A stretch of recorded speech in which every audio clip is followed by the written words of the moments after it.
नमस्कार मित्रों, स्वागत करती हूँ आपका अपने चैनल अनुराधा सीरीज भक्ति सागर में। आज के वीडियो में हम लोग जानेंगे शारदीय नवरात्र के बारे में। नवरात्रि कब से शुरू है, कलश स्थापना की विधि क्या है, मुहूर्त क्या है, इस बारे में आज हम लोग बातें करेंगे। तो वीडियो शुरू करने से पहले अगर अभी तक आपने मेरे चैनल को सब्सक्राइब नहीं किया है तो प्लीज़ मेरे चैनल को सब्सक्राइब करिएगा और बेल आइकन को दबाइएगा, जिससे मेरे आगे आने वाली वीडियो की नोटिफिकेशन आप लोगों तक पहुंचती रहे। तो चलिए वीडियो शुरू करते हैं। हिंदू धर्म में नवरात्रि का बहुत बड़ा महत्व होता है।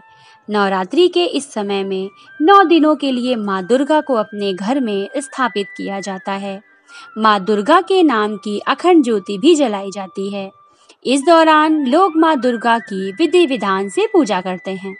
नवरात्रि के इस पर्व के दौरान 9 दिनों तक माँ दुर्गा अलग अलग स्वरूपों में हम लोगों के घर पे आती हैं और 9 दिनों तक हम माँ दुर्गा की अलग अलग स्वरूपों की पूजा करते हैं। हिंदू पंचांग के अनुसार आश्विनी मास के शुक्ल पक्ष की प्रतिपदा तिथि को शारदीय नवरात्र का आरंभ होता है। इस बार नवरात्रि का त्योहार 26 सितंबर 2022 सोमवार से शुरू होगा। नवरात्रि के पहले दिन घट स्थापना की जाती है। तो चलिए जानते हैं कि क्या है इसका शुभ मुहूर्त। तो नवरात्रि का शुभ मुहूर्त है सोमवार 26 सितंबर को। 26 सितंबर को हम लोगों को माता जी की स्थापना करनी है। स्थापना का समय है सुबह 6:28 से 8:01 तक। इसी समय में आपको घट स्थापना करनी है। तो चलिए पहले हम लोग जानते हैं कि नवरात्रि घट स्थापना की सामग्री क्या क्या है। तो सामग्री में हम लोगों को चाहिए हल्दी, कुमकुम, कपूर, जनेऊ, धूप बत्ती, आम के पत्ते, पूजा के पान, हार या माला, पंचामृत, गुड़, नारियल, बादाम, सुपारी, सिक्के, नारियल, 5 प्रकार के फल, चौकी, पाट, कुश का आसन, नैवेद्य और एक छोटा सा कलश।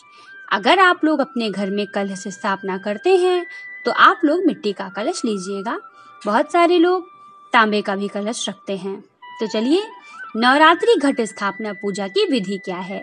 घट अर्थात मिट्टी का घड़ा, इसे नवरात्रि के पहले दिन शुभ मुहूर्त के हिसाब से स्थापित किया जाता है। घर को ईशान कोण में इसको स्थापित किया जाता है। सबसे पहले आप लोगों को मंदिर अच्छे से साफ सुथरा कर लेना है। मंदिर के बगल में एक चौकी आप ले लीजिए। चौकी के ऊपर एक लाल कपड़ा बिछा दीजिए। उसके बाद उसमें माता जी की एक कोई मूर्ति स्थापित करिए। उसके बाद आप लोगों को घट में पहले थोड़ी सी मिट्टी डालनी है और फिर जौ डालना है। इसके बाद इसका पूजन करें। जहाँ घट स्थापित करना है उस स्थान को साफ सुथरा जरूर करिएगा। फिर वहां पर थोड़ा सा गंगा जल छिड़क कर उस जगह को शुद्ध कर लीजिएगा। उसके बाद एक तांबे के कलश में जल भरें और उसके ऊपरी भाग में लाल मौली बांधें। आप तांबे का कलश या फिर मिट्टी का कलश ले सकते हैं। उस कलश में सिक्का, अक्षत, सुपारी, लौंग का जोड़ा, दूर्वा घास जरूर डालें। अब कलश के ऊपर आम के पत्ते रखें और उसके ऊपर एक दिए में चावल रखें। चावल के ऊपर आप नारियल को लाल कपड़े में लपेटकर उसको कलावा से बांध दें। कलावे से बांधकर उसको उस अक्षत की कटोरी पर रख दें। कलश के आसपास मिठाई और प्रसाद रखें। फिर कलश स्थापना की विधि पूरी करने के बाद माता जी की पूजा करें। बहुत सारे लोग ऐसे हैं जो अखंड ज्योति जलाते हैं। अखंड ज्योति जलाने के लिए आप लोगों को सबसे पहला काम ये करना है कि अगर आप घर में अखंड ज्योति जलाते हैं तो या तो आप देसी घी की अखंड ज्योति जलाएंगे या फिर आप तिल के तेल की जलाएंगे। बहुत सारे लोग हैं देसी घी नहीं खरीद पाते हैं तो वो तिल का तेल का जला सकते हैं। दोनों ही बहुत ही अच्छा माना जाता है।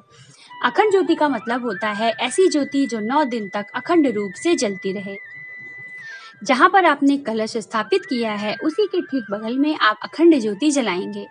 ज्योति बनाते वक्त आप इस बात का ध्यान रखिएगा क्योंकि वह ज्योति 9 दिन तक जलती है। तो आपको इतनी लंबी बत्ती बनानी है कि वह 9 दिन तक जलती रहे। ज्योति रखने से पहले आपने देखा होगा कि मार्केट में अखंड ज्योति नाम से दिया मिलता है, आप लोग वो खरीद लीजिए।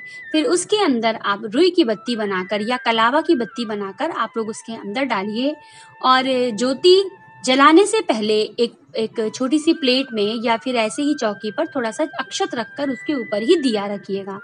दिया जलाकर उसके ऊपर लैंप का शीशा आप रख सकते हैं जिससे कि दिया बुझे ना।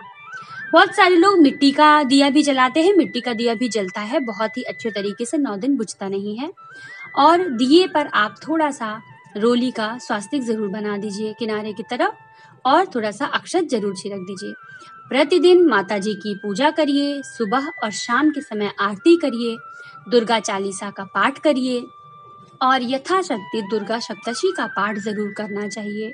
नवरात्र के 9 दिनों में आप अगर माता जी को बुला रहे हैं तो आप इस बात का ख्याल रखिए कि कुछ भी हो जाए, प्रतिदिन सुबह आपको पूजा करने के बाद ही कुछ खाना है और शाम के समय भी जैसे ही कुबेरिया हो आप शाम के समय पूजा जरूर करिए।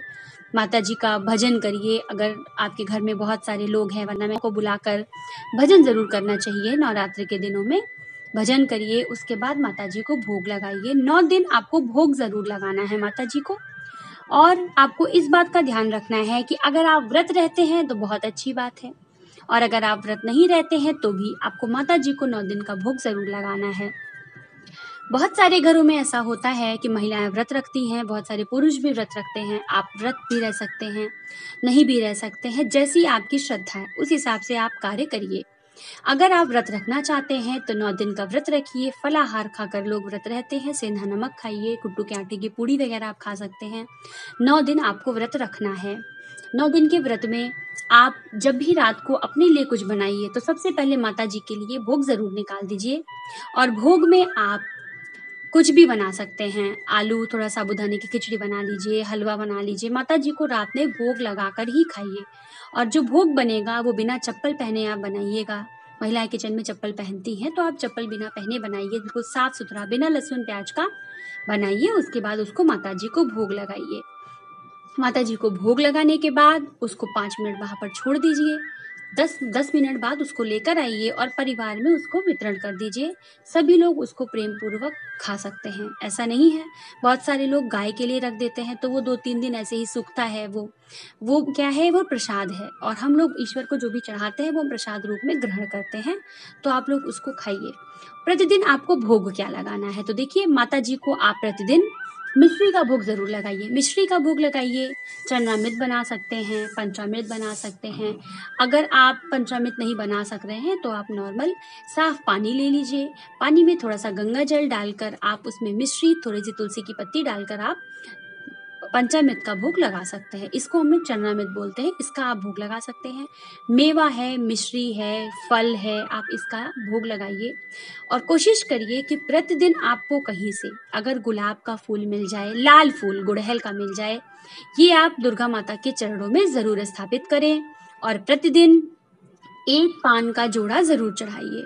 एक पान ले लीजिए, पान में आप बीच में इलायची रखकर उसका बीड़ा बनाइए और एक लौंग लगाकर माता जी को प्रतिदिन समर्पित करिए और दुर्गा सप्तशती का पाठ जरूर करिए। आप करिए और अगर आपके घर में कोई नहीं कर पा रहा है तो आप करिए और घर में सबको बैठा के सुनाइए।